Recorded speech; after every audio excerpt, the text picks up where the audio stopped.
예, 안녕하세요. 오늘 두 번째 세미나 시간입니다. 지난 첫 번째 세미나 시간에는 직업으로서의 마을 활동가에 대한 이야기를 나누었고요. 우리 선생님께서 좀 정리를 해주셨죠. 개인의 역량이 굉장히 중요하다. 그러기 위해서는 마을 활동가라는 범위만 갖추지 말고 다양한 영역에 대해서도 우리가 같이 고민해 볼 수 있겠다. 두 번째는 이것들을 지원해주는 시스템이 구축되는 것들이 가장 중요하고 필요하다라는 말씀을 좀 해주셨고요. 오늘 두 번째 세미나 시간입니다. 오늘도 굉장히 많이 기대가 되고요. 오늘의 주제는 자격증과 마을 활동입니다. 그러니까 마을 활동가들의 자격증에 대해서 궁금한 부분이 되게 많고 이 부분은 특히 논쟁거리였어요. 저희가 작년에도 그렇고 올해도 계속적으로 고민이 있지만 이것들을 회피하는 것이 아니라 오늘은 1차 때처럼 또 저희들의 과제 또 돌파구를 찾지 않을까 싶습니다. 저는 서울마을활동가연대 대표를 맡고 있는 박정란입니다. 오늘 두 분 모셨는데요. 지난 시간에도 우리 함께 해주셨죠. 한국고용정보원의 미래직업 연구팀 연구위원 우리 김중진 박사님 모셨습니다. 네, 고맙습니다. 네, 안녕하십니까. 예, 감사합니다. 또 두 번째 시간은 새로운 분하고 함께하고 있는데요. 일하는 사람들의 협동조합 연합회 교육사업단의 단장을 맡고 계신 우리 김왕영 선생님 모셨습니다. 네, 반갑습니다. 고맙습니다. 네, 안녕하십니까. 저는 일하는 사람들의 협동조합 연합회 교육사업단 단장을 맡고 있는 김왕영 단장입니다. 저희 연합회에서는 회원사가 한 20여 개 정도의 회원사가 있고요. 노동자 협동조합을 대상으로 체계화되어 있는 어떤 교육 사업이라든지 민간 자격 운영 등에 대해서 굉장히 많은 관심을 가지고 현재 이제 사업을 진행을 하고 있습니다. 네, 고맙습니다. 두 번째 시간도 굉장히 많이 기대가 되고 있고요. 오늘 주제가 자격증인 만큼 잠깐 말씀드릴게 사실 2017년부터 저희가 사회적 인정과 보장에 대한 얘기를 하면서 보장에는 인증 또 보상 여러 가지 얘기들을 좀 나누었습니다. 저희 서울 지역뿐만 아니라 경기도 지역에서도 이러한 사례들이 좀 있었는데 사실 경기도 의회에서 조례로 좀 만들어서 이 자격증들을 좀 확대해 보자라는 이제 일들이 있었죠. 근데 이제 마을 활동가분들이 이것들에 대해서 좀 제기를 한 거죠. 왜 자격증을 그것도 행정이 정해서 진행을 하느냐. 그리고 이 마을 활동이라는 것 자체는 자발성에서 시작을 했고 또 많은 자긍심을 갖고 있는 분들이 계신데 이것들을 물론 기준도 필요하고 뭐 역량도 필요하겠으나 다른 각도에서 또 보게 되면 여기서 소외되거나 아니면 이 활동을 하려면 어느 정도의 조건을 갖춰야만 하는 누구나 진입할 수 없는 장벽으로 또 생각할 수도 있는 거죠. 이거는 뭐가 옳다 그러다가 아니라 이런 시각차가 있더라. 그래서 사실은 요게 두 차례에 걸쳐서 좀 좌절을 겪었다고 해요. 경기도는. 그래서 저희가 지금 이 논의를 하는 거는 우리가 자격증을 꼭 획득하자. 이런 과정을 꼭 만들자. 또 있을 수 있으나 보다는 이 준비 과정에서 우리가 어떤 고민을 또 해야 되는지 또 이 준비 과정에서 우리가 학습하면서 또 성장하는 과정일 수 있지 않을까 싶어서 마련을 했습니다. 아시겠지만 두 번째 시간이죠. 저희 댓글 꼭 부탁드리고요. 궁금한 사항 그러면 저희가 그때그때 답변을 해드리도록 하겠습니다. 이번 시간도 마찬가지로 서울시 마을공동체 종합지원센터하고요. 서울시 마을 활동가 연대가 공동체 하고 있습니다. 그래서 오늘은 이 자격증 얘기를 그런 맥락을 통해서 또 함께 해보려고 하고 있는데요.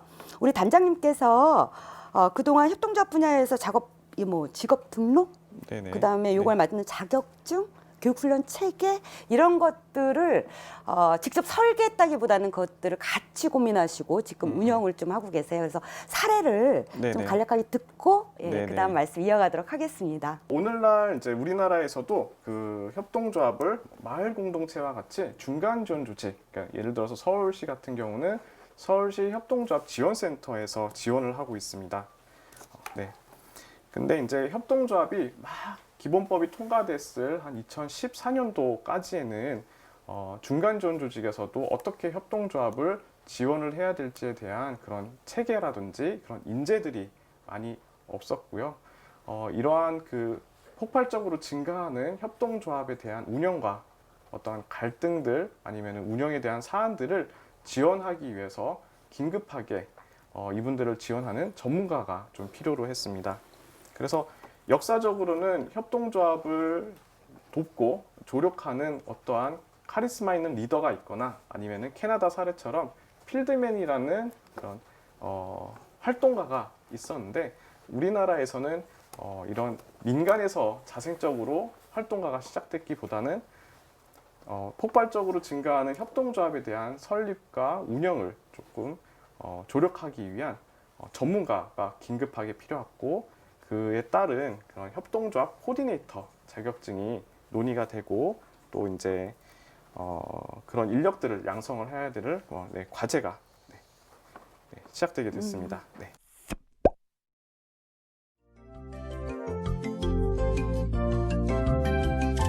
사회적 경제 분야의 핵심으로 떠오르고 있는 협동조합. 다양한 협동조합만큼 다양한 사람들의 업무가 필요합니다. 협동조합의 업무, 이제는 이들에게 도움받는 건 어떨까요? 설립부터 운영, 홍보까지 전 분야의 컨설팅을 제공하는 전문가, 협동조합 코디네이터.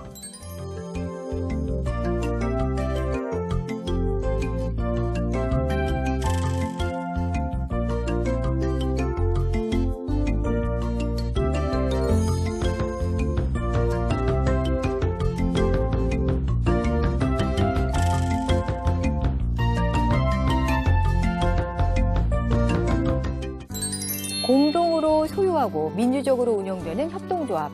그곳에서 인간의 존엄성과 신뢰를 바탕으로 경제적인 운영까지 전문적으로 컨설팅해주는 협동조합 코디네이터는 향후 국내에서도 유럽과 같이 안정적인 직업으로 발전해 나갈 수 있을 것으로 기대합니다.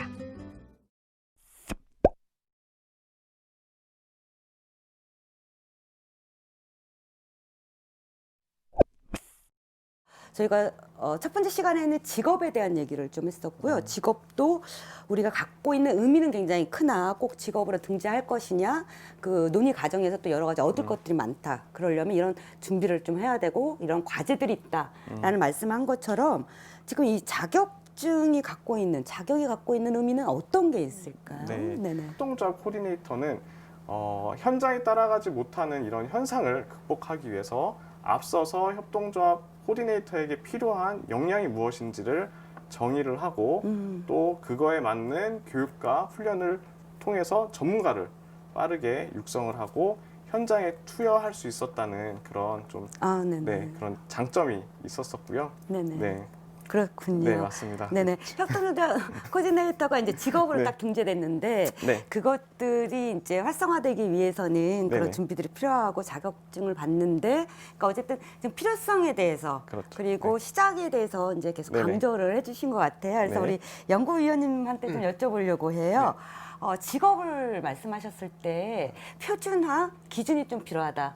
이거는 뭐냐면 내가 이 활동을 하지만 다른 데 이직했을 때 활용할 수도 있고 또 나의 역량을 또 성장시키기 위해서도 필요하다라고 했는데요. 여기선 또 자격이라는 게 있는 거잖아요. 자격과 자격증은 누군가 또 이렇게 주는 거겠죠. 이런 거가 꼭 직업하고 같은 것 같아요. 어떤 연관관계가 있는지, 어떤 고민이 필요한지를 좀 이야기해 주시면. 네네. 그 먼저 자격에 대한 좀 이해가 필요한데요. 자격이라는 게 뭐냐? 네네. 결국은 그 일을 하는 사람이 갖추고 있는 그 어떤 지식이나 기술, 소양. 네네. 뭐 소양을 또 태도라고도 하는데 그거를 평가를 해서 인정을 해주는 자체가 자격이고요. 자격증은 네네. 말 그대로 자격에 대한 인증서입니다. 그렇기 때문에 사실은 자격과 자격증은 좀 구분할 필요가 있고요. 그렇죠. 제가 한번 여쭤보고 싶은 게 그 협동조합 코디네이터가 자격입니까, 직업입니까? 자격입니다. 예. 그런데 실질적으로 현장에서 보면 자격과 직업이 구분이 안 되는 경우도 있어요. 왜냐하면 의사 같은 경우는 자격이면서 직업이잖아요. 그렇죠. 사실 협동조합 코디네이터도 자격으로도 볼 수도 있고 직업으로 보는데 그게 중요한 게 아니고 그렇죠. 결국은 그 일을 할 만한 능력이 있느냐를 어떤 형태로든 평가하고 또 그거에 대한 인증을 해주는 게 이제 자격인데 자격의 기능을 보면 일종의 신호 기능입니다. 사회에서 사람을 채용하려고 하는데 이 사람이 그 일을 할 만한 능력이 있는 사람이냐 없느냐. 왜 그러냐면 컨설팅 업무를 맡기고 싶은데 그 사람이 컨설팅을 할 수 있는 역량이 안 되는데도 그 사람한테 맡겨서 나중에 일이 망쳐지면 큰일이잖아요. 그럼요. 이게 일종의 신호 기능이라는 표현을 씁니다. 자격이. 그래서 자격이 있는 사람이 그 누구냐라는 부분들이 있는데 네네. 그래서 자꾸 자격을 어떤 사람을 평가한다라는 개념보다는 네네네. 그 자격을 통해서 그 사람의 어떤 능력을 우리가 알 수 있는 하나의 정보다라는 네네. 부분이고요. 또 직업 능력 개발 차원에서는 내가 지금 뭐 현 상태에서 더 좋은 직업으로 가기 위해서는 뭘 갖추고 뭐를 교육받고 뭘 훈련을 해야 하는지를 알려면 네네네. 내가 가고자 하는 부분에서 요구하는 자격에 대한 정보가 필요하지 않습니까? 그렇죠. 그렇기 때문에 마을활동가 같은 경우도 다양한 직업들이 같이 구성이 되어 있는데 마을 지원 활동 하시는 분하고 또 그 윗단위 분들하고 하시는 일이나 요구되는 지식이나 능력이 다르면 네네네. 당연히 다른 직업으로 봐야 합니다. 음. 그래서 다르게 그런 것들을 평가해서 하나의 조직화한다고 하면 나는 지금 상태에서 더 다른 영역으로 이동을 하려면 뭘 배워야 하는지 그런 거에 대한 정보를 주는 게 자격이기 네네네. 때문에 자격이라는 게 굉장히 이제 중요한 부분이 네네. 있고요. 우리나라의 자격을 보면 국가 자격이 있고 네네네. 또 민간 자격이 있어요. 국가 자격도 국가 기술 자격이 있고 아. 또 국가가 공인하는 또 민간 자격이 있고요. 또 뭐 외국 자격이 있는데 여기선 외국 자격을 좀 논해로 하고 네네네. 그러면 국가 자격하고 민간 자격이 어떤 차이가 있느냐. 말 그대로 국가 자격은 국민의 생명이나 안전, 사회적인 문제가 발생 가능한 자격에 한해서 국가가 네네네. 정하는 겁니다. 그렇다 보니까 소위 말하는 품질 관리가 굉장히 철저한 거죠. 그래서 국가 자격은 아무나 할 수가 있는 게 아니고 국가 자격도 보면 의사나 변호사나 뭐 간호조무사나 뭐 이런 사람들은 네네. 자격을 따지 않으면 할 수가 없죠. 할 수가 없죠. 그게 바로 이제 아닌 사람이 하면 불법인 거죠. 네네. 운전면허증이 없는 사람이 운전하면 큰일 운전하면 안 나죠. 되죠. 그래서 이걸 라이센스라고 하는 거고 네네네. 또 국가 기술 자격 같은 경우는 그런 단계는 아니지만 보통 창업을 할 때 그런 자격을 몇 명 둬라 라는 자격 조건을 해서 일종의 품질 관리, 서비스 관리를 하는 겁니다. 네. 그래서 그런 자격이 있는 사람이 갖춰줘야만이 이제 사람이 그 허가가 나는 거고요. 아, 네네네. 그 민간 자격은 말 그대로 이제 주체는 뭐 어느 단체나 자유롭게 이제 만들 수가 있는데 네네. 지금 현행 법상 민간 자격은 반드시 등록을 하도록 되어 있습니다. 한국직업능력개발원에. 아, 네네. 등록을 안 하면 안 하고 자격제도를 운영하면 그 일종의 이제 불법. 법을 어기고 벌칙금을 받게 되는데 그렇다 보니까 이제 민간 자격 같은 건 자유로울 수는 있지만 네네네. 또 국가 자격으로는 되기가 굉장히 힘들지 않습니까? 그래서 그 그렇죠. 중간 단계에 국가가 공인하는 국가 공인 민간 자격이라는 게 있어요. 아, 네.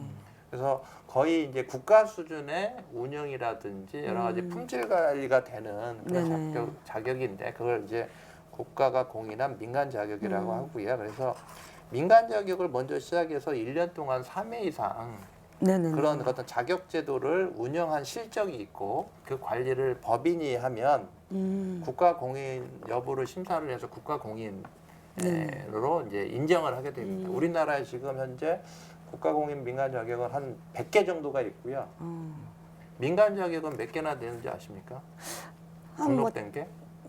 1000단위 되지 않을까요? 만 단위? 만 개. 아우. 만 개. 아, 그래서 좀 많군요. 재밌는 얘기하면 앞서서 제가 네네. 직업사진 얘기했는데 직업사진은 민간 자격은 싫지 않습니다. 아. 왜 그러냐면 가장 큰 게 공신력의 문제입니다. 이제 여기서 똑같은 부분이지만 좀 돈이 된다고 하면 네네네. 우후죽순처럼 민간 그럴 수 자격을 있죠. 만들잖아요. 네네. 근데 민간 자격은 어떤 의미가 있냐면 만드시는 분들은 또 다른 부분이지만 그 자격을 따시는 분 입장에서는 자격을 따도 속된 말로 돈도 안 되고 의미도 없는데 그렇죠. 소위 장사를 하려고 하시는 분들이 있기 때문에 음. 사실은 공신력 측면에서는 상당히 문제가 되는 거죠. 네네네. 그래서 민간 자격도 학회라든지 이렇게 공공단체에서 운영하는 부분들은 상당히 네네. 의미가 있고 이렇게 이제 아까 얘기한 뭐 코디네이터나 네네네. 협동조합 코디네이터처럼 나름대로 연합회나 이런 그렇죠. 쪽에서 공신력을 갖는 어떤 품질 관리를 음. 반드시 해야만이 예, 되는 부분이고요. 종합해서 말씀드리면 직업, 훈련, 네네. 자격은 다 똑같은 거라고 보시면 됩니다. 그러니까 어떤 직업에서 어떤 일을 제대로 하고 있는지를 평가하는 게 자격이고 네네. 그 자격을 따기 위해서 교육 훈련을 시키고 그렇죠. 예, 그 교육 훈련을 받은 사람이 그 직업에 들어가서 그렇죠. 활동하니까 네네네. 이 직업 등록과 자격은 다 연결되는 거라고 얘기를 할 수가 네네네. 있습니다. 감사합니다. 그 자격이라고 했을 때 혹자는 또 오해를 할 수가 있거든요. 내가 어느 정도의 수준이냐, 등급이냐이지만 아까 말씀하신 것처럼 평가가 중요한 게 아니라 평가를 통해서 인정을 받는 것들이 가장 중요하다. 그리고 그거는 내가 어떤 활동할 때 이제 상대방한테 주는 정보 제공의 의미도 있다라고 좀 말씀하셨고요. 민간 자격에 대해서는 사실은 많은 분들이 저희가 찾아봤어요. 마을 활동, 그다음에 주민자치 관련한 민간 자격증을 60여 개가 넘어요. 민간 자격이 뭐뭐뭐 협회, 뭐뭐뭐 단체, 뭐뭐뭐 학회라는 이제 명칭을 가지고 하거든요. 그래서 이분들은 도대체 어떤 공부를 해서 어떻게 그 다음에 지속 가능을 가지고 있을까라는 고민이 좀 되더라고요. 그래서 지금 말씀하신 것처럼 공신력이 굉장히 중요하다. 민간 자격이라 하더라도 그것들을 계속 품질 관리, 서비스 그렇죠. 관리를 해줄 수 있는 시스템, 지원 시스템이 있지 않으면 민간 정말요? 자격이 꼭 뭐 안 좋은 건 아니에요. 네네네. 그 국가 자격에 비해서. 네네네. 근데 일본 같은 경우도 이제 국민성에 의해서 네. 국가 자격을 더 선호하는 부분도 있지만 음. 국가 자격이 되면 유연성이 떨어집니다. 그러니까 막 시대적 변화에 따라서 빨리빨리 바꿔줘야 하는데 국가 자격을 네네네. 하면 절차가 굉장히 크잖아요. 그렇죠. 그렇다 보니까 실제 그 자격을 따서 얼마나 효용성 있게 활용하느냐라는 측면에서 보면 현장에 불만도 많아요. 네네. 그래서 제가 이제 일본에 출장 가서 이제 만난 그 단체 관계자는 우리는 오히려 국가 자격을 원치 않는다. 근데 이런 얘기합니다. 네네. 중요한 게 민간 자격이다, 국가 자격이다가 중요한 게 아니라 스스로 품질 관리를 통해서 그렇죠.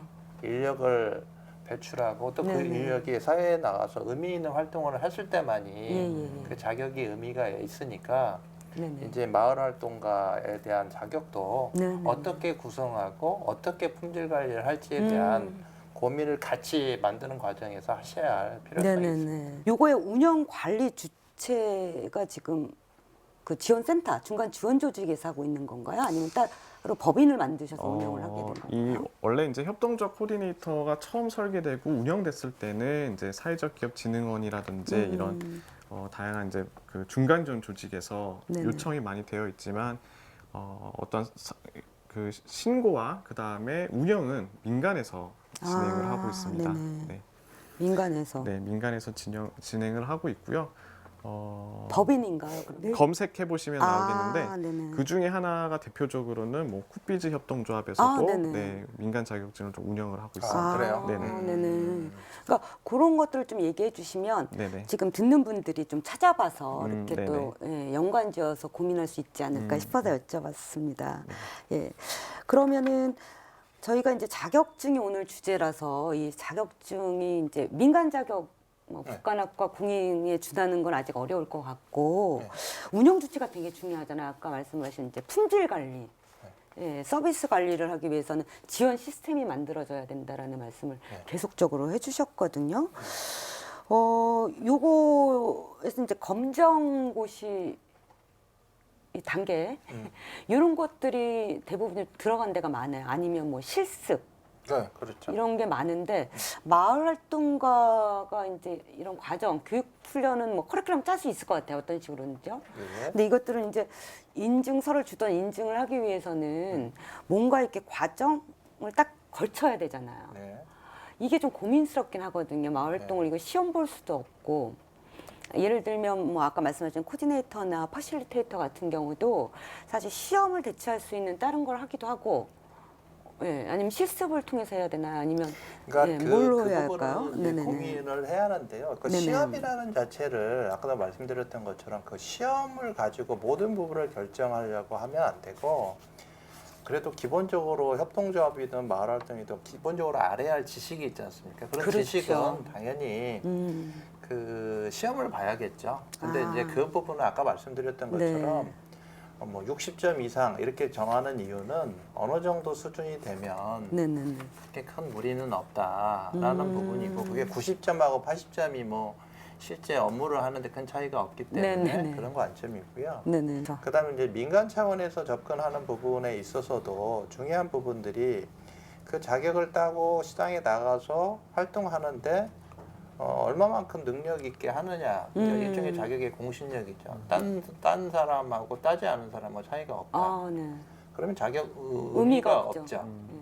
그러니까 마을 활동 같은 경우는 제가 보기에는 약간 공공적 성격이 있기 때문에 네네네. 처음부터 민간에 맡기기보다는 중간 조직에서 네네네. 컨트롤 할 수 있는, 통제할 수 있는, 관리할 수 있는 부분들이 좀 필요하고요. 아, 네네네. 그다음에 그 세부 내용 같은 경우는 아까 얘기한 것처럼 그냥 실기보다는 실기와 네네네. 함께 이분들의 어떤 경력을 인정하는 이제 이런 부분이 되겠죠. 네네네. 앞서 말씀드렸던 상담사분들에 대한 문제로 지적된 것 중에 하나는 뭐냐면 이런 겁니다. 지금은 대부분 상담사 자격 취득자가 거의 실기필기지만 실기조차도 네네. 그냥 그 소위 사지선다형이 아니라 네네. 거의 주관식 주관식. 형태로 실기예요. 그렇다 보니까 자격을 따고 나갔는데 안 딴 사람보다 못해요? 오랫동안 경험이 있는 사람보다 안 돼. 어렵다 보니까 지금 문제로서 제기되고 해결 네네. 방안을 뭐냐면 과정형 평가라는 개념을 도입을 합니다. 그게 네네. 뭐냐면 실제 상담을 하는 것들을 테스트를 하는 거죠. 아. 실질적으로 네네. 대화하고 그 기법을 정말 활용하는지 상당히 이제 하시는 분들한테는 어렵고 평가하는 것도 우리나라 특히 평가의 객관성이라는 부분을 굉장히 많이 이제 네네. 그 어렵게 생각하잖아요. 그쵸. 왜냐하면 좀 자의적 판단이 예. 들어가니까. 그럼에도 불구하고 현장에서는 그런 필답형 고사에 의한 합격한 사람이 과연 현장에서 제대로 할 수 있겠느냐라는 부분들 마찬가지입니다. 이제 그런 그 다른 쪽의 그 사례를 좀 많이 살펴보셔가지고 아, 네, 마을활동가는 그러면 어떻게 가져가야 할지 제가 네네네. 보기에는 그냥 단순한 자격 뭐 시험보다는 인정하는 형태, 네네네. 인증하는 형태라는 그렇죠. 부분들이 필요하고요. 아, 네네. 이게 이제 공감대라고 제가 아까 또 말씀드렸던 이유가 뭐냐면 평가를 받았을 때 그 평가 결과를 수용할 수 있는 그렇죠. 그런 그 분위기가 네네네네네. 형성이 돼야죠. 막 했는데 나는 왜 떨어졌어 이렇게 막 항의하고 이러면 네, 어렵죠, 그리고, 이러면. 네. 그래서 아까 제가 자격에 대한 기능을 말씀드렸잖아요. 네네네네네. 그러니까 자격은 내가 갖고 있는 역량이 정말 사회에서 필요한 역량과 어떤 차이가 있느냐, 정말 적정하냐, 네네네. 갭이 있느냐라는 부분들을 본인 스스로 파악해서 자기 스스로 학습하는데 네네네. 활용하는 부분들이 그렇죠. 필요하고요. 그다음에 이제 뭐 4차 산업혁명 시대 얘기도 나오지만 이제 계속 바뀌고 있는 그런 시대적 환경에서 네네네. 꼭 뭐 자격을 땄다고 해서 뭐 평생 자격이 아니라 계속 본인들을 트레이닝 시키고 네네네. 계속 그 새롭게 만들어가는 과정에서 뭔가 지표는 있어야 할 거 아니에요. 그렇죠. 예. 기준이 내 있어줘야. 기준이 있고 네. 내가 어느 정도 수준인지 그렇죠, 그렇죠. 그런 거라고 하면 자격제도의 순기능이 훨씬 더 의미가 있지 않을까라는 생각을 합니다. 저희가 이제 어떤 고민을 했을 때 이 순기능을 첫 번째로 고민해야 될 것 같아요. 예. 물론 어려운 부분도 있고 또 소외되는 부분도 있겠으나 같이 조금 고민을 해줘야 이제 진척을 할 수 있지 않을까 좀 싶은데요. 제가 듣기에 그 국가적역화하는 노력들을 네네. 그 사회적 기업 진흥원 네네. 그런 쪽에서 한다는데 그거는 무슨 얘기입니까? 아무래도 이제 그 협동적 코디네이터에 대한 활동의 영역이 점점 많아지고 네네. 또 이제 공신력이 있어야 되는 부분들이 또 얘기가 오고 가다 보니까 네네네. 이제 민간 자격증 수준이 아니라 어떤 국가에서 좀 고민해야 된다 하는 그런 논의들이 진행이 되고 있는 걸로 알고 있습니다. 그래서 현재 어디까지 구체적으로 논의가 되어 있는 것까지는 뭐 뭐 파악을 할 수는 없지만 협동조합 코디네이터의 자격이 이제는 민간 자격이 아니라 국가에서도 좀 인증을 할 수 있는 그런 자격으로 좀 발전이 되는 그런 단계까지 오지 않았는가라고 지금 보고 있습니다. 그러면 네네. 관계자들 입장에서는 국가 자격화하는 거에 대해서 굉장히 고무적으로 느낍니까? 아니면 뭐 반대하시는 분도 계시거나 뭐 그렇습니까? 이게 아무래도 마을 활동가 분들이 그 느끼시는 느낌이랑 굉장히 비슷할 거예요. 뭔가 이 민간 자격증이 제도화돼서 이제 우리의 어떤 장벽으로서 느껴질 것이냐, 네네. 아니면은 조금 더 이 분야가 더 성숙할 수 있는 어떠한 또 길이 될 것이냐에 대한 약간 논쟁이라든지 뭐 그런 그 의견의 차이가 또 있을 거라고 보고 있습니다. 네네. 네네. 그러네요. 네. 아니, 그러니까 그 똑같은 겁니다. 결국 그렇죠. 합의나 네네. 협의가 네. 필요한 부분이 이제 국가 자격화되면 굉장히 많이 좋아하실 거예요. 왜냐하면 네네. 이제 공신력이라는 부분들, 특히 우리나라 같은 경우는 또 국가 자격이라는 부분들이 학생들이 많이 따기 때문에 네네네. 아마 저변이 넓어지는 그런 부분도 있을 텐데, 이제 그거에 상응해서 네. 시장을 또 어떻게 더 그렇죠. 넓힐 수 있는 부분들. 네네. 근데 뭐 협동조합 코디네이터도 괜찮은 이제 직업일 거라고 생각하고, 그런 노력들이 아마 굉장히 그 중간 조직에서 나름대로 많은 고민과 노력을 해주셨기 때문에 또 네네. 그런 단계에 있을 거 아닌가 그런 생각을 그렇죠. 해봅니다. 그러니까 신교육 연구하실 때도 신직업인가요? 연구할 때도 이게 유망하니까 그리고 그럼요. 국가에서도 정책적으로 사실은 육성하는 것도 여러 가지 이유가 있다고 맞습니다. 보거든요. 그래서 네. 저는 그런 맥락들을 같이 읽어봐야 되지 않을까 싶은 거죠. 예. 그래서 마을 네네. 활동가도 이제 좀 어필할 수 있는 부분들, 네네네. 그게 이제 마을 활동이라는 영역이 이제 일종의 커뮤니티 액티비티잖아요. 그렇죠. 그러니까 이제 지금 사회적 경제뿐만 아니라 서구 같은 경우는 이런 개인화에 따른 단절, 또 네네네네. 국가 주도보다는 지역사회 기반의 활동을 권장을 하기 그렇죠. 때문에 그게 우리나라도 앞으로 갈 길이라고 생각하기 때문에 마을 활동, 뭐 동이든 네네네. 부든 그렇게 계속 활성화가 돼야 하는데, 그게 민간 시장에서 활성화가 안 된다면 누군가는 네네네. 그게 이제 코디네이터죠. 사실 활동가들이 역량 있는 활동가들이 들어오고 네네네. 활성화시켜야 하는데, 그거에 상응하는 여러 가지 보수나 임금, 그렇죠. 또 다른 갈 수 있는 부분들, 이런 부분들 필요해서 아마 협동조합 코디네이터의 그 여러 가지 네네네. 상황들을 잘 살펴보시면 좋은 네네네. 또 시사점을 얻을 수 있을 거라고 생각을 합니다. 네네. 그래서 민간 자격증이 국가의 공인 자격으로 갔을 때도 사실은 아까 고민스럽다고 하는데 되게 자연스러운 과정인 것 같아요. 이렇게 논의를 통해서 무조건 뭐 찬성할 수는 없잖아요. 왜냐면 여러 가지 좀 따져봐야 되고 또 고민도 해야 되고 대신 어떤 식으로 협의하든 합의하든 서로가 좀 인정하고 발전되는 방향으로 갈 수 있을 거라고 보는데요. 우리 연구원님 계속 과제를 주셔서 예, 너무 좋습니다. 예. 그러면 그 다음 얘기를 좀 해볼까요? 그 자격과 이제 아까 말씀하셨지만 갖는 것들은 딱 평가가 아니기 때문에 자격증은 어쨌든 인증서라고 하셨잖아요. 뭐 직업이 갖는 의미도 있듯이 뭐 자격증이 갖는 또 의미도 있을 수 있고, 그 다음에 자격증을 도입했을 때 지금 하고 계시잖아요. 협동조합 네네, 코디네이터 뭐 이런 장점, 이런 어려움, 또 하나의 과제 뭐 이런 것들을 얘기해 주시면 좋을 것 같습니다. 네. 그 앞서서 말씀드렸다시피 협동조합에 대한 설립 추이가 빠르게 높아졌을 때에 코디네이터 분들을 양성을 해서 또 그분들을 현장에 뭐 파견을 한다든지 아니면은 지역에 있는 중간 지원 조직에서 활동할 수 있게끔 뭐 연계를 해드린다든지 하는 그런 어떻게 보면 긴급성 있는 그 지원을 하는 차원에서 민간 자격증은 굉장히 좀 도움이 됐었다라고 평가를 할 수는 있습니다. 그 지원하는 이제 협동조합들이 전국이다 보니까 이게 오프라인으로 이제 진행하다가 보면은 이제 지역에서 소외되는 그런 또 지역이 발생되는 경우도 있습니다. 네네. 그래서 민간 자격의 어떠한 체계성이라든지 이런 민간 자격 운영에 대한 어떤 디테일한 부분이 충분히 그 보장이 되지 않는다 하면은 결국에는 그 몇몇의 코디네이터 분들만 이제 교육을 받아서 활동하시게 되거나 아니면은 네네네. 또 지역별로 소외되는 현상이 또 나타나기도 합니다. 네네네. 그런 차원에서는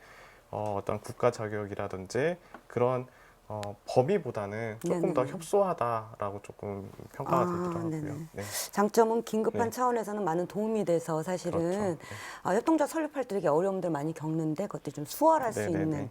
근데 이제 단점으로 어려운 부분들은 이런 체계, 교육 과정이 서로 다르기 때문에 받는 분들이 교육받는 네네. 분들의 차이가 날 수 있는, 차이가 나실 수도 있고요. 소외될 수 있는 네. 여러 가지들의 고민들을 좀 말씀을 해주셨는데요. 그 마을 활동가들 저희도 이제 이런 고민들이 좀 네. 있거든요. 사실 뭐 저희는 지금 시작이기 때문에 예. 그래서 우리 연구원님도 그 여러 가지 고민들을 좀 말씀을 해주셨던 것 같아요. 마을 활동가 범위나 유형이 되게 다양하다. 이걸 포괄적으로 하면 너무 어려움이 있으니 세부적으로 맞추어서 거기에 맞는 이제 능력, 역량, 뭐 기준 이런 거 좀 달라야 되지 않겠냐 이런 말씀을 해주셨거든요. 요 자격증 도입할 때도 아마 그런 게 작용 많이 되겠죠? 맞습니다. 네. 그 뭐 자격을 만드는 것이 네네. 무조건 좋은 건 아니에요. 네네. 무슨 얘기냐면 자격을 갖추고 자격이 아까 신호적 기능을 응시한 네네. 신호 기능을 한다고 그랬지 네네. 않습니까? 근데 자격을 하다 보면 이제 소외 문제가 생길 수가 있죠. 그쵸. 자격을 못 따는 분들은 그러면 들어오지 말라느냐. 하지 말라는 거냐, 그렇죠. 막 이런 그런 거. 거죠. 네. 근데 그 얘기는 뭐냐면 결국 자격을 수준으로 좀 정해서 초급 수준, 중급 수준, 고급 수준 이렇게 좀 계열화, 체계화를 시키는 게 필요하고요. 네네. 그 이유가 뭐냐면 이제 봉사활동 수준에서 아주 기본적인 부분들이 이루어지는 거는 뭐 사실 자격이라는 게 크게 필요가 없고 네네. 최소 조건만 마련해서 마음과 소양, 태도. 교육 네. 훈련 정도 해서 그 일을 할 수 있도록 하고 점점 이제 레벨이 높아지는 거예요. 예를 들어 뭐 컨설팅을 한다든지 코디네이팅을 한다든지 그런 경우는 그 일을 하시는 분들이 굉장히 자격이 필요하겠죠. 그렇죠. 네, 그럴 때는 자격이 필요한 거죠. 그래서 무조건 자격을 만드는 게 중요한 게 아니라 전체 이 자격 그 시스템 체계를 어떻게 가져가야 할지 이제 이런 부분들이 하나 좀 고민을 하셔야 하고요. 네. 그 다음에 이게 일단 자격이 만들어진다는 건 시장이 있어야 합니다. 협동조합 코디네이터는 제가 좀 많이 알고 있는 직업 중에 하나인데 그 이유가 뭐냐면 저희가 이제 신직업 연구라는 걸 했어요. 신직업 연구가 정부에서 미래 육성 지원해서 일자리 창출까지 갈 수 있는 직업들을 이제 저희가 이제 연구해서 정부가 발표하고 육성 지원하는 그런 어떤 체계를 갖고 있는 프로젝트인데 네네. 거기에 협동조합 코디네이터가 들어가 있어요. 아, 네, 그래서 제가 그러네요. 관심도 굉장히 많은데 네네. 아마 초기 단계에서는 시장 자체가 많이 열려 있지 않아서 일자리 찾는데도 어려울 수 네, 있는데 지금은 많이 이제 그 수요도 많이 발생을 했다고 생각을 합니다. 혹시 어디에서 수요가 많이 있는지 네네. 좀 질문 드려도 될까요? 네네. 그래서 기존의 컨설턴트로 활동하시는 분들이 이제 코디네이터 자격증을 통해서 협동조합을 지원하는 그런 전환 사례들이 굉장히 많이 네네네. 나타나고 지금 있습니다. 자격 취득자는 얼마나 돼요?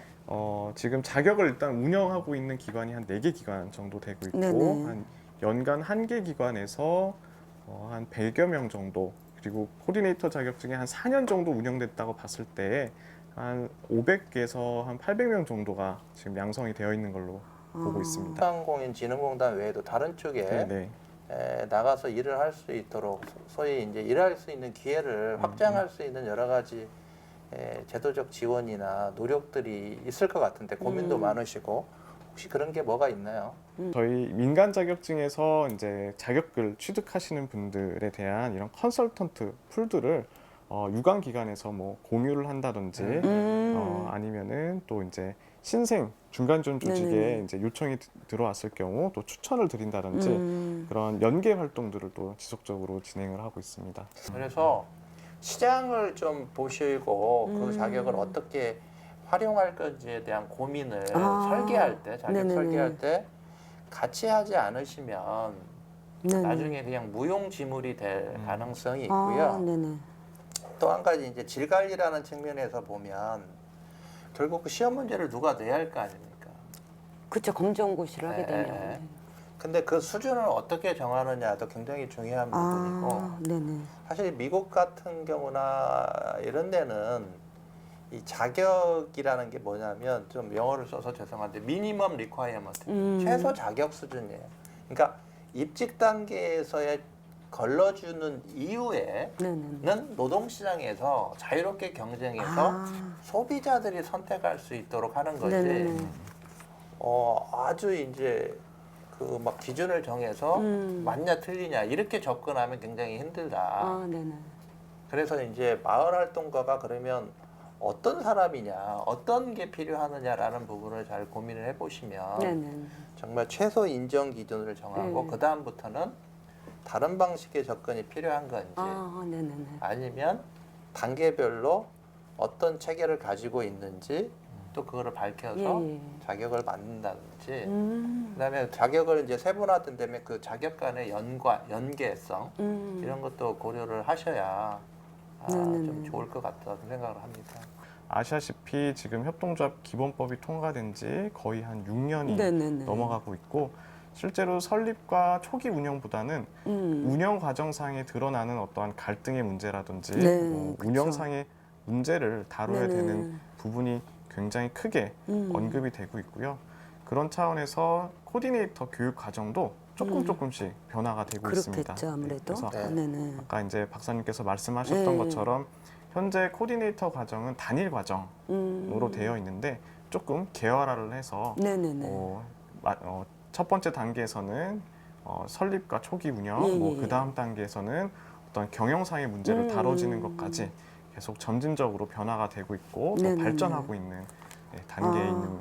있습니다. 자격도 진화를 하는 거죠. 네네네. 그러니까 처음에 그 협동조합이라는 그런 그 정책이 시작이 됐을 때는 가장 큰 이슈는 뭐였냐면 협동조합을 만들고 싶은데 어떻게 만들지 모르잖아요. 쉽다고만 하는 거죠, 그렇죠. 그냥. 그러니까 네. 누군가는 컨설팅 해주고 조언해주는 사람이 네네네네. 있어야죠. 근데 이게 어느 정도 세팅이 되면 그 다음부터는 구성원들 사이의 갈등 문제가 그렇죠. 큰 이슈가 되겠죠. 네네. 그다음에 이제 그렇게 되니까 어떤 그런 그 조합 구성에 대한 내용보다는 갈등 관리, 네네네. 갈등 조정 이런 부분이니까 그러면 네. 그 협동조합 운영을 하기 위한 조언하고 갈등 관리하고 레벨을 비교를 했을 때 수준을 비교해서 어떤 부분이 더 크냐? 그럼 갈등이 더 관리가 더 크다고 하면 네네네. 이제 자격을 좀 레벨을 높이는 그렇죠. 그런 어떤 변화가 모색이 네네. 돼야겠죠.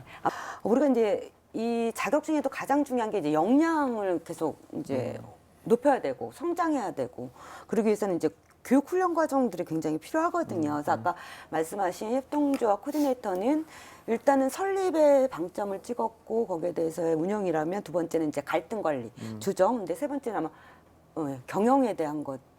이거 이제 또 네 번째는 또 확대될 거라고 보거든요.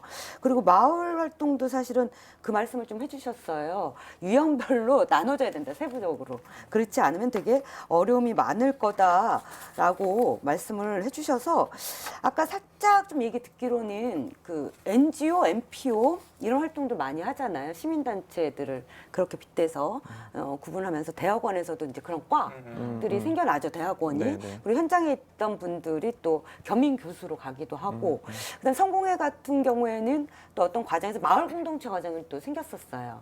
그렇게 또 연계관계에 대한 고민이 있는데 요 협동조합 코디네이터도 그런 비슷한 과정들이 있는지 아니면 뭐 유추해 볼 수 있는지 아니면 예, 제가 잘 몰라서 대학원 과정이 있죠? 네, 네네. 맞습니다. 뭐 성공회 대학교라든지 뭐 한신대 등등 아, 네네. 그 대학원 과정으로서 협동조합 경영학을 전공하는 그런 과정들이 있습니다. 아, 네네.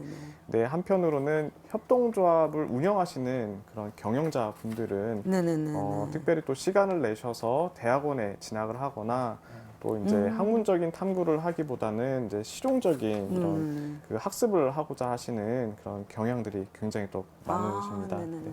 안타깝게도 협동조합을 조금 뭐 경영학을 공부를 하는 데 있어서 대학원 말고 또 중간지원 조직에서 이제 제공하는 네네네. 교육 말고는 그 사이에 이 성인 학습자들이 학습을 할 수 있는 그런 아직까지는 그런 제도가 충분히 좀 발전돼 있지 않은 게 조금 한계라고 보시면 될 것 같습니다. 그러니까 그 중간 부분들을 어떻게 채워나갈까가 네네. 과제이신 맞습니다. 거네요. 네. 아, 네, 감사합니다. 그리고 지금 또 막 고민하시는 게 이제 오프라인의 교육 과정도 있지만 온라인 교육 네네. 과정에서 뭐 네네. 플랫폼에 대한 고민도 하고 네네. 있으시다 그래서 네. 그걸 잠깐 소개를 좀 해주시면 좋을 것 같아요. 일단 저희 일하는 사람들의 협동조합 연합회에서 이제 내년 한 상반기쯤에 이제 온라인 교육원을 개소를 준비를 하고 있습니다. 아, 네네. 국가에서 주도하는 것보다는 민간이 스스로 자신들에게 필요한 교육이 무엇인지 또 자신들의 필요한 컨설팅이 무엇인지에 대해서 스스로 이제 네네네. 개발하고 또 그런 지원 체계를 마련함으로써 역할을 해야 되는데 그 중에 가장 첫 번째가 바로 네네. 이제 자주적인 어떤 교육 시스템, 뭐 플랫폼 이런 체계들을 만들어가는 게 가장 네네네. 우선적이지 않을까 해서 일하는 사람들 협동조합 연합회에서는 이제 가장 우선적으로 평생교육원 설립을 준비를 하고 있습니다. 네. 그 얘기도 또 같이 해주시죠. 네. 설립을 한다가 아니라 이제 어떤 과정을 네네. 거쳐서 이렇게 어, 준비하고 계신지. 네, 그래서 일단은 이제 소개해드리는 거는 협동조합 연합회. 마을에서는 네. 뭐 비슷하게 그 연대체라고 네네네네. 하시잖아요. 그 연합회 산하에 약 20여 개 되는 협동조합 조합원 그 기업들이 있습니다. 그 네네네. 협동조합의 실원칙에는 교육과 훈련, 정보 제공이라는 원칙을 그렇죠. 반드시 또 이제 역할을 해야 되고 네. 그 역할을 수행해야 협동조합이 또 협동조합답게끔 운영할 수 있다라고 또 저희가 네네네. 원칙으로서 그걸 강조를 하고 있습니다. 근데 이 작은 협동조합들은 스스로 어떤 교육과 훈련을 스스로 할 수가 없기 때문에 이 교육 훈련에 대한 역할을 연합회에 이제 위임을 하게 됩니다. 그러면은 연합회 차원에서 교육 훈련을 하기 어려운 회원조합 대상으로 대신 협동조합 교육이라든지 뭐 훈련이라든지 관련된 프로그램들을 제공을 하게 되고요. 네네네. 네. 그리고 또 이 교육 과정을 통해서도 어떻게 보면 그 연합회가 중심이 되는 어떤 교육 훈련 노하우라든지 역량이 축적됨으로써 네네네. 기존의 중간지원 조직들이 해오지 못했었던 네네네. 더 디테일한 교육과 어떤 컨설팅들을 네네네. 수행할 수 있는 그런 체계가 형성이 될 수 있다라고 보시면 될 것 같습니다. 사실 네네네. 중간 조직이 네네. 굉장히 중요한 거죠. 중간 조직의 허브 역할입니다. 그렇죠. 사실은 그렇죠. 이제 위에 정책하고 현장하고 연결고리하는 게 이제 중간 조직인데 네네. 사실 우리나라는 전반적으로 이제 중간 조직의 힘이 약하다 보니까 사실은 그냥 전달 기능만 하는 경우가 네. 되게 그렇죠. 많죠. 그래서 방금 말씀 주셨던 것처럼 중간 조직에 계신 분들이 사실은 컨설팅 영역, 리더십 역량, 교육 역량, 설계 역량 그런 전문가들이 많이 이제 모여서 정말 정책 실행을 위한 여러 가지 제도적인 네네네네. 부분들 굉장히 이제 긍정적인 부분이고 저도 네. 이거 말고도 뭐 도시재생도 아, 제가 예. 한번 조사를 했었는데 뭐 조직은 뭐 광역 조직 뭐 무슨 기초 조직 다 조직인데 있죠. 그 역할이 공간도 불분명하고 중간에 이제 그냥 패싱하는 그런 것도 있고 그러더라고요. 그래서 네네네. 사실은 아쉬움이 좀 있었습니다. 근데 마을 활동가뿐만 네네네. 아니라 이제 이런 분야에서도 네네네. 이제 마을 활동가뿐만 아니라 그 중간 조직에 계신 분들의 어떤 예산 지원이나 뭐 인력 지원, 그분들의 네네. 교육 뭐 이런 것도 사실은 많이 필요하죠. 그러니까 그런 부분에서 우리 서울 마을센터는 굉장히 잘하고 있다고 아, 자부심이 저 개인적으로. 어, 왜냐하면은 마을자치 실천대학이라고 해서 사실은 중간지원 조직의 그 상근 활동과 실무 역량을 위해서 지식, 기술뿐만 아니라 태도, 소양까지 분야별로 나누어서 연차별로 나누어서 해주고 있어요. 그래서 그 부분은 또 많은 분들이 혜택을 받고 있고 코로나임에도 불구하고 지금 온라인으로 잘해주고 계세요. 다만 중간지원 조직에 있지 않은 분들, 그러니까 현장에서 있는 활동가들 어떻게 할 거냐는 저희 활동가 연대의 또 과제, 숙제이지 않을까 싶어서 저희는 그래서 계속 같이 만나서 같이 이제 논의하고 역할도 나눠야 된다 이런 생각이 좀 들거든요. 연대도 중간 조직이죠. 아, 그렇죠. 역할을 그렇게 하는 역할은, 거죠. 그렇죠. 네, 역할은. 이름은 그렇지만, 네. 감사합니다. 코디네이팅 하셔야 돼요. 연대가. 그렇죠. 네. 제가 열심히 공부하겠습니다. 네. 저 귀찮게 할 수도 있어요. 네. 귀찮게 하지 마십시오. 그럼 조심히 여쭤보도록 하겠습니다.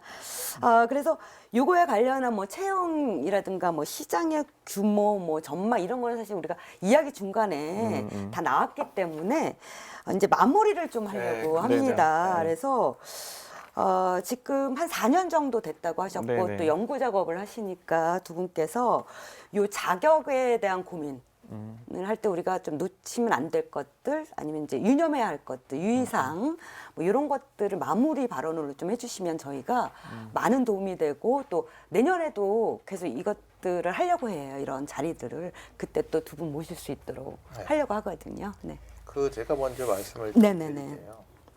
아마 협동조합 코디네이터도 처음 이제 직업이 태동하고 자격이나 훈련 프로그램 마련할 때 똑같은 그 어려움을 겪었을 거예요. 그게 뭐냐면 그 협동조합 코디네이터가 누구냐, 그렇죠. 어떤 역할을 해야 하느냐, 어떤 사람이 해야 하느냐, 어떤 자격을 갖추고 있는 사람이냐 이게 정리가 돼야 하는 거죠.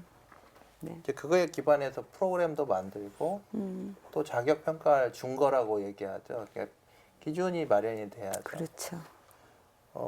아까도 얘기한 코디네이터, 컨설턴트, 또 뭐 퍼실리테이터 네네네. 이런 역할들이 같이 이제 필요하다고 하면 그런 프로그램들이 마련이 돼야 하고 그런 자격을 갖춘 사람들이 이제 평가가 되고 그런 사람이 네네. 채용이 돼야겠죠. 그렇죠. 똑같습니다. 마을 활동가 지난 회에도 얘기했지만 너무 광범위한 영역이니까 예. 좀 그 구조화를 시켜서 좀 비슷한 영역끼리 좀 묶어내는 그런 작업들이 선행이 되고 그거에 기반해서 이제 이게 아까 얘기한 것처럼 굉장히 레벨이 있는 영역 같은 경우는 전공 그러니까 대학교 학교하고도 연계할 수도 있고 아, 네네. 대학원 과정하고 연계할 수도 있고 아니면 자체적인 교육원을 마련해서 온라인으로 학습할 수 있는 여러 가지 시스템을 네네. 제공할 수도 있고 또 그거에 그렇죠. 대한 뭐 평가를 누가 할 건지 분양을 어떤 걸로 할 건지 질관련 그런 전체적인 그림을 또 만드는 작업들이 필요하실 거라고 네네. 봅니다. 그런 것들이 이제 앞으로 해야 할 과제라고 말씀드릴 수 아, 있겠습니다. 네, 고맙습니다. 네네. 네. 네. 저희는 협동조합 코디네이터 과정을 운영을 하고 또 이제 진행을 하다 보니까 제일 큰 고민은 사실 사람에 대한 좀 고민입니다. 아, 그렇죠. 네. 왜냐하면 이분들이 코디네이터로서 현장에 이제 자격을 따시고 자격을 이제 이수하시고 현장에서 그 활동을 하시는데 겪는 다양한 어떠한 경험들을 다시 코디네이터 민간 자격증에 담아서 다시 또 이제 새롭게 이제 교육을 받으시거나 아니면은 보수 교육을 받으시는 분들에게 이 지식이 좀 선순환되는 이런 과정으로 될 수 있게끔 저희가 굉장히 많이 고민을 하고 네네. 또 노력을 하고 있습니다. 왜냐하면은 마을 현장도 그렇지만 협동조합 현장도 사실은 네네네. 우리 한국 사회가 겪고 있는 굉장히 낯선 그런 모습 중에 하나이거든요. 그래서 어떠한 그 학문적인 체계가 있어서 그게 위에서 아래로부터 내려오는 게 아니라 결국에는 현장의 다양한 그 경험과 그 노하우들이 다시 담겨져서 현장으로 그 다시 이제 전달되는 그런 네네네. 선순환 과정이 돼야 되는데 이분들이 그냥 단순하게 그 코디네이터 과정을 듣고 나가시는 게 아니라 필요하다면 이분들이 또한 이제 강사로서 참여를 하시거나 그렇죠. 또한 어떤 또 더 그 높은 단계의 코디네이터로서 활동하실 수 있게끔 그런 체계를 마련하는 것 그게 또한 저희 이제 협동자 코디네이터나 또 마을에서 이제 고민하시는 그런 내용과 굉장히 비슷한 내용이지 않을까라고 생각이 됩니다. 아유, 네. 감사합니다. 지금 우리 김중진 연구위원님께서는 두 차례에 걸쳐서 계속 해주셔서 너무 감사드리고 저희가 놓칠 수 있는 얘기들을 계속 빠짐없이 말씀을 해주셔가지고요. 저희가 요것들을 여기서 끝나는 게 아니라 내년에 저희가 사업계획 또 이런 활동들 했을 때 단계별로 저희들도 좀 주제를 설정해서 진행할 수 있을 것 같습니다. 그래서 너무 감사드리고요.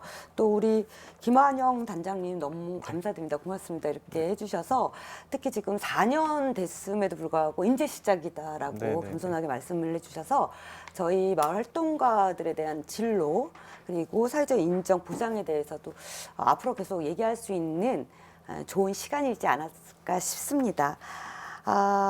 오늘 여기서 좀 마치려고 하고 있고요. 올해도 이 코로나 때문에 굉장히 많은 어려움 겪고 있는데 건강 잘 챙기시고요. 저희는 내년에도 이런 포럼, 토론회, 또 세미나 형식으로 다시 찾아뵙도록 하겠습니다. 감사합니다. 고맙습니다. 네, 네, 아유 감사합니다.